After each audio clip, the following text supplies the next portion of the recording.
केंद्र की सरकार जो वक्फ अमेंडमेंट बिल लाई, जिसको कानून बनाना चाहती, जिस दिन ये बिल आया था तो पार्लियामेंट में हमने उसका जोरदार विरोध किया था और हमने मांग की थी कि ये बिल गलत है। फिर उस पर जेपीसी बनी और आज भी सरकार कोशिश कर रही है। जेपीसी की फर्स्ट मीटिंग में भी हमने देखा कि सरकार के लोगों का पक्ष था कि जल्दी जो है कानून बन जाए। मैं स्पष्ट कर दूं कि ये बिल संविधान के आर्टिकल 14-15 और संविधान ने जो धार्मिक आजादी दी है सभी धर्मों के लोगों को, ये उसके विरोध में, ये एंटी कॉन्स्टिट्यूशनल बिल है। हम लोग इसका विरोध करते हैं। पार्लियामेंट में हमने इसका जोरदार विरोध किया और सड़कों पे भी हमारा विरोध जारी रहेगा जब तक ये बिल और जिस नियत से बिल लाया जा रहा है, ये बिल जो है सरकार इसको वापस नहीं लेती। और जो नियत जो है कमजोरों को, मुसलमानों को, मजलूमों को और कमजोर करने की सरकार के, जब तक वो नियत सरकार नहीं बंद करती, हमारा विरोध जारी रहेगा। मैं स्पष्ट कर दूं, बड़े से बड़े आंदोलन के लिए हम लोग तैयार हैं अगर सरकार इस बिल को वापस नहीं लेती। नगीना लोकसभा सीट के सांसद और भीम आर्मी चीफ चंद्रशेखर रावण ने वक्फ संशोधन बिल का विरोध किया है। दलितों के नाम पर राजनीति की दुकान चलाने वाले चंद्रशेखर मुसलमानों के हितैषी बनने में मोहम्मद अली जिन्ना और ओवैसी से भी 2 कदम आगे निकलना चाह रहे हैं। चंद्रशेखर ने कहा वो मुसलमानों का हक नहीं छीनने देंगे, उनकी लड़ाई में साथ खड़े रहेंगे। और तो और मुसलमानों से सड़कों पर उतरकर प्रदर्शन की अपील कर रहे हैं। वकालत छोड़ प्राइवेट चार्टर्ड प्लेन से राजनीति की सफर तय कर संविधान बचाने निकले चंद्रशेखर संविधान और कानून से ऊपर गरीब दलितों की जमीन हड़पने वाले वक्फ के चरण चाटुकारिता कर दलितों की कौन सी रक्षा कर रहे हैं। जिस वक्फ बोर्ड बिल के मुद्दे को चंद्रशेखर जिन्ना बनने की कोशिश कर रहे हैं।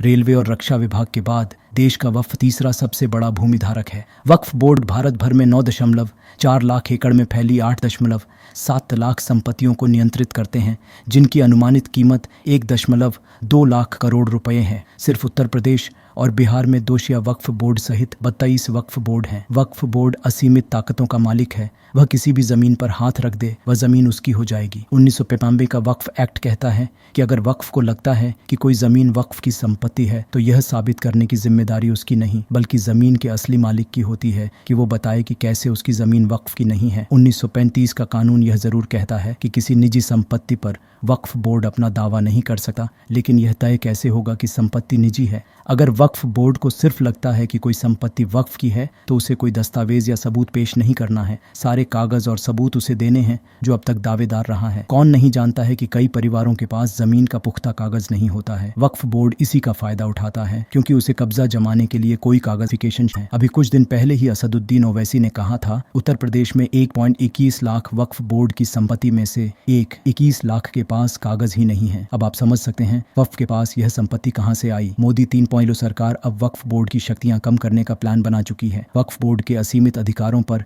लगाम की दिशा में केंद्र सरकार ने संशोधन प्रस्तावित किए हैं। इनमें वक्फ संपत्तियों का अनिवार्य वेरिफिकेशन शामिल है। इससे संपत्तियों के दुरुपयोग पर रोक लगाने की कोशिश होगी। देश भर में 8.7 लाख से अधिक संपत्तियां, कुल मिलाकर लगभग 9.4 लाख एकड़ वक्फ बोर्ड के अधिकार क्षेत्र में हैं। प्रस्तावित संशोधनों के तहत वक्फ बोर्ड के दावों का अनिवार्य रूप से वेरिफिकेशन किया जाएगा। ऐसा ही एक अनिवार्य वेरिफिकेशन उन संपत्तियों के लिए भी प्रस्तावित किया गया है जिनके लिए वक्फ बोर्ड और व्यक्तिगत मालिकों ने दावे और जवाबी दावे किए हैं। संशोधन विधेयक 5 अगस्त को संसद में पेश हो सकता है। चंद्रशेखर रावण जय भीम के नारे के नाम पर कई बार देश में अराजकता फैलाने की कोशिशें कर चुका है। इसके अलावा भी इसके नाम कई विवाद रहे हैं। वाल्मीकि समाज की रोहिणी घावरी ने चंद्रशेखर रावण पर गंभीर आरोप लगाया था कि उसके कई लड़कियों के साथ संबंध रहे हैं। रोहिणी का आरोप है कि उन्होंने चंद्रशेखर रावण को सच्चा आंदोलनकारी मानकर उसके साथ रिलेशन में रहीं, लेकिन उसी ने धोखा दिया। आरोप है कि रावण ने रोहिणी से ये बात छुपाई थी कि वो पहले से ही शादीशुदा है। दोस्तों, चंद्रशेखर रावण पर आपके क्या विचार हैं? कमेंट में लिखें। धन्यवाद।